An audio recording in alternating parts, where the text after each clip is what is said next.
How's it going, Nate? Welcome back to the Great Green North. Welcome to part 3 of the lawn care basics. This is one of the other major questions I get while we're looking at lawn care, and I try to answer these questions as fast as possible. Today we're going to be talking about lawn fertilizers. Without further ado, let's get into the video.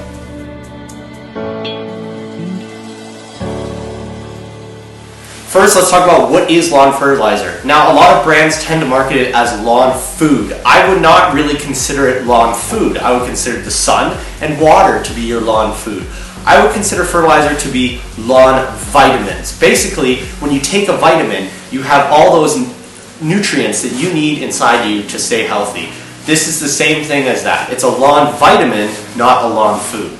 So what I like to do is first, in the spring, you are not going to wait until your lawn starts growing. You are going to wait until the forsythia bushes bloom, first thing in the spring, or your soil temps get above 60 degrees. Those forsythia bushes are bushes with bright yellow blooms. There's normally one in every neighborhood, and they're very easy to pick out early spring because they're the only thing that is bloomed. For us here in Southern Ontario, this is about late April, early May. This is when you're going to put down your fertilizer. This fertilizer is going to kickstart your lawn this spring. It's going to get those roots growing, get your lawn growing, instead of waiting until after the lawn has already started growing. Now, spring is the most important time for growth, so we're going to try to push as much growth as we can in the spring by giving our lawn more vitamins. So what we're going to do is about mid-May. In Canada, we would call it Victoria Day weekend. In the United States, we call it Memorial Day weekend. We would put down another fertilizer application about mid-May. Next, coming up in the summer, I like to discourage pushing growth in a time of struggle. The summer is a time of struggle. It's hot, there's not a lot of water, your lawn goes into dormancy and can turn brown. Pushing fertilizer during a time of struggle is just like taking vitamins while you're sick. It doesn't really necessarily work as well as it would if you're healthy. So wait until the sickness is gone and you're in that recovery phase to then push fertilizer. So moving into the recovery phase, when is that? It's about mid to late August here in Southern Ontario when you start to see soil temps, when you start to see air temps drop and you start to see that rain come back when you're heading into fall. You start to see those cooler temps come in, that's when you're in your recovery period. This is, once again, a great time to push fertilizer. So what you're going to do is do another fertilizer application mid to late fall.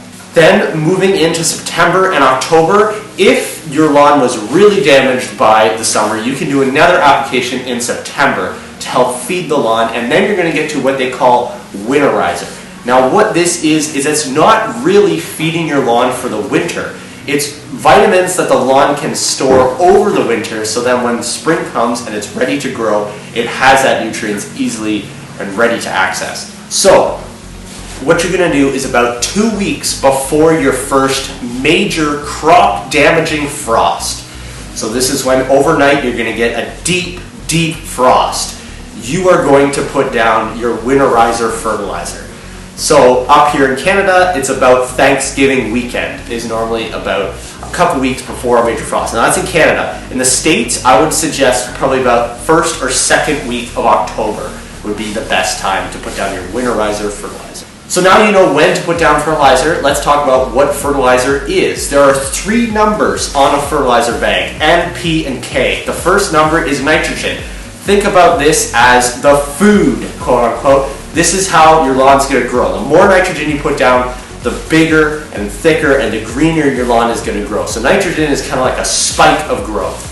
The K is phosphorus. Now phosphorus is best for root growth. This is why when you look at starter fertilizers, that middle number is normally the highest. This is your pushing roots. So if you have a new lawn that you've newly seeded, you want to get that phosphorus pushing in that lawn to make sure those roots can drive deep. Finally, the K is potassium or potash. The potassium or potash is used for recovery. So when you're moving into the fall, you want to make sure that you put a lot of potassium or potash down on your lawn. It will help your lawn recover from those hot temps that you experience all year. What type of fertilizers do I suggest putting down? Well, I have them linked down below. I also have linked another video explaining how to put down fertilizer and judging that correct amount. So if you're looking for that information, click the iCard up here or the link down below.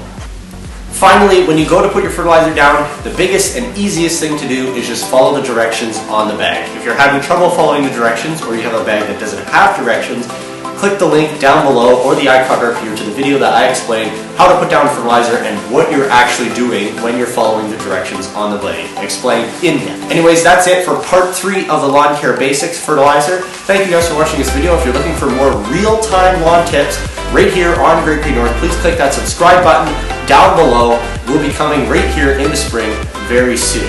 You can also check out my website and my Patreon where I offer real-time lawn coaching all season long. And from the Great Green North, my name is Winter.